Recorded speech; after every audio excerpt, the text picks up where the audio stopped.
하나님의 역사가 함께 하시기를 축복합니다.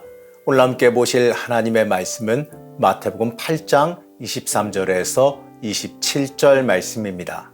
배에 오르심에 제자들이 따랐더니 바다에 큰 놀이 일어나 배가 물결에 덮이게 되었으되 예수께서는 주무시는지라.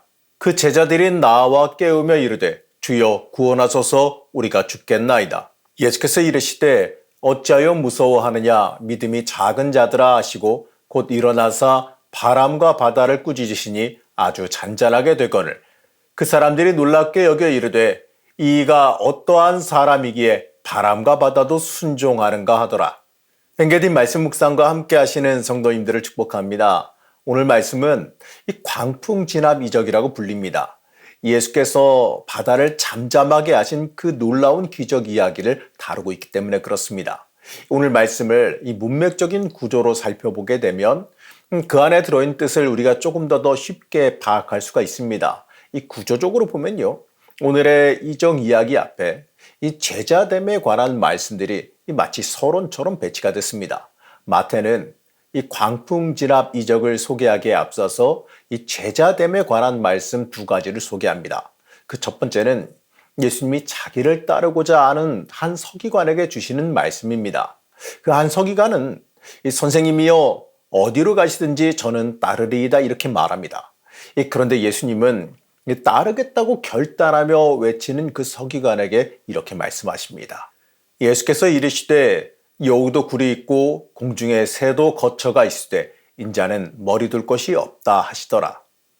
그리고 두 번째 말씀에서 어떤 제자가 이 주님을 따르겠으나 먼저 가서 이 부친의 장사 지내는 것을 허락해 달라고 요청합니다.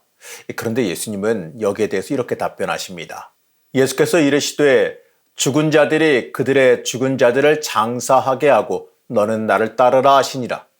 이 두 말씀에서 모두 다르다 혹은 쫓는다 이러한 동사가 쓰였어요. 이 단어는 이 마태복음에서 제자됨을 가리키는 전문 용어입니다.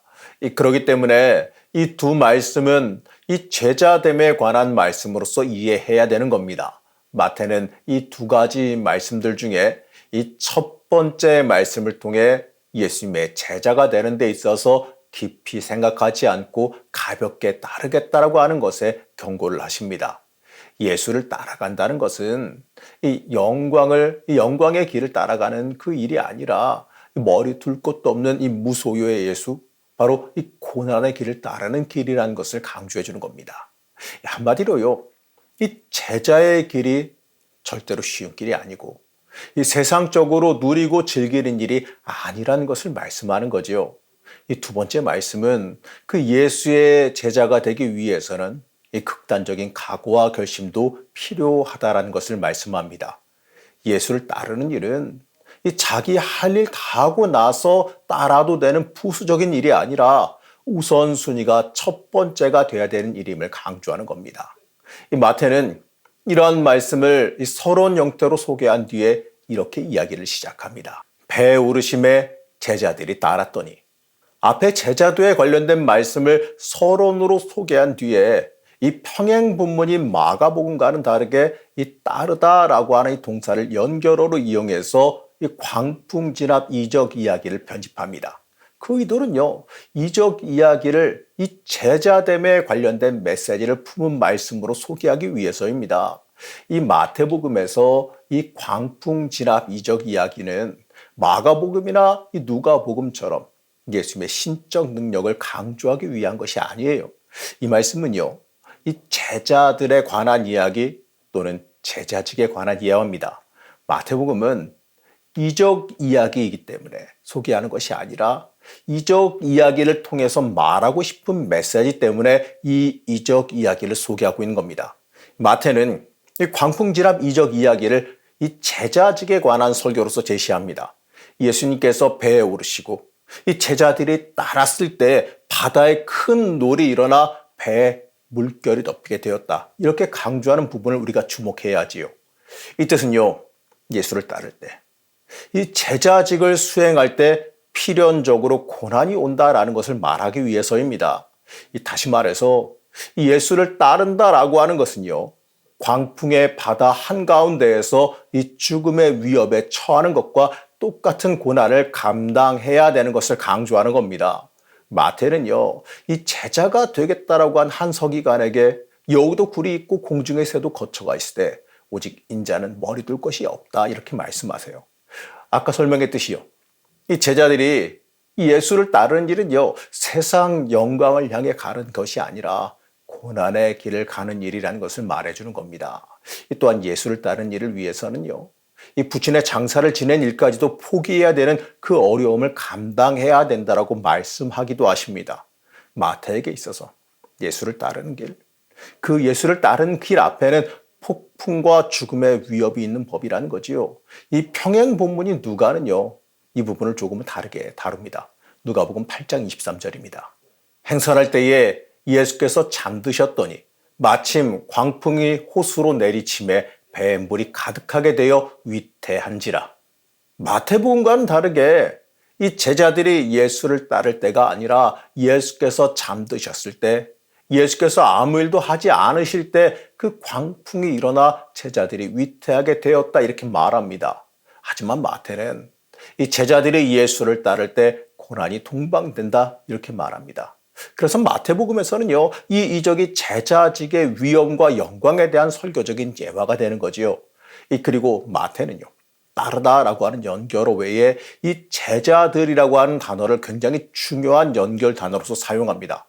우리가 읽는 이 성경에서 이 마가복음 평행 본문에 제자들이 등장합니다. 하지만 헬라어 원문에서는요, 마가의 광풍 진압 이적 이야기 가운데 제자들이라는 단어는 등장하지 않습니다. 다만 저는 문맥을 통해서 제자들이 있었다 없었다 정도를 갖다가 이 문맥을 통해서 파악할 수 있을 정도입니다. 강조점이 서로 다른 데 있기 때문이지요. 그런데 마태는 이 이적 말씀의 첫 절에서 제자들, 이 제자들이란 단어를 사용하면서 제자들이 예수를 따랐다라고 강조해서 말합니다. 그리고 마태는요, 마태복음이 교회의 교과서 같은 역할이 되길 원했어요. 그래서 그 성격에 맞게 이 제자들과 예수님과의 관계와 대화가 모범적인 것에 집중해서 기록했습니다. 23절에서 예수님께서 배에 오르시고 제자들이 따라 올라갔다라고 순서를 기록하지요. 마가복음은 이렇게 말합니다. 마가복음 4장 36절 말씀입니다.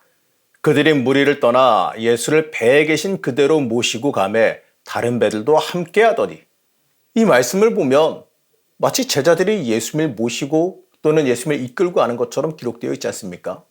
일반적으로요, 마가복음이 먼저 기록되고 마태복음이 그 후에 기록되면서 그 마가복음의 자료를 참고해서 작성됐다라고 말하지요. 자, 그렇다면요, 마태는 이 부분을 갖다가 참고해서 인용했으면서 이 부분을 수정했다라는 건데, 이 수정에서 예수님이 먼저 배에 오르고 제자들이 뒤따랐다고 기록하는 것이죠. 의도에 따라서요. 이 제자들의 올바른 도리는 예수님을 뒤에서 따르는 것이지 자신들이 예수님을 이리저리 모시고 이끌어가는 게 아니라는 걸 가르쳐주기 위해서이지요. 그리고 제자들이 예수님을 부르는 것 고친 우리가 주목해야 돼요. 마가복음에서는 이 제자들이 예수님을 선생님이여 이렇게 디다스칼레라는 단어로 부르고, 누가복음에서는 주여 이렇게 부르는데 이게 에피스타타라는 단어로 되어 있습니다. 그리고 마태복음에서는 똑같이 주여라고 칭하는데 누가복음과 다른 단어인 큐리에라는 단어를 사용해요. 이게 누가복음의 에피스타타는 신분이 높은 사람을 지칭할 때 선생님 이렇게 지칭하는 그런 단어입니다. 하지만 이 마태복음의 큐리오스는요, 신앙 고백적인 의미를 담고 있어요. 종이 자신의 주인을 부를 때, 자신의 생사역을 다 결정하고 자신의 모든 해야 될 걸 다 쥐고 있는 그 주인을 부를 때 쓰는 단어이기 때문에 그렇습니다. 마태복음은 이 제자들이 예수님께 대해서 내 모든 인생의 주인 되심을 고백하기를 원했어요. 제자는요, 주인을 따르는 이 종과 같이 살아가야 된다는 걸 뜻합니다. 주인이 명하는 그 모든 것을 내 생명 걸고 따라가는 삶을 살아가야 됩니다. 이러한 이 모든 점으로 볼 때 마태는요, 오늘의 말씀을 통해서 세 가지 메시지를 우리에게 전달해 줍니다.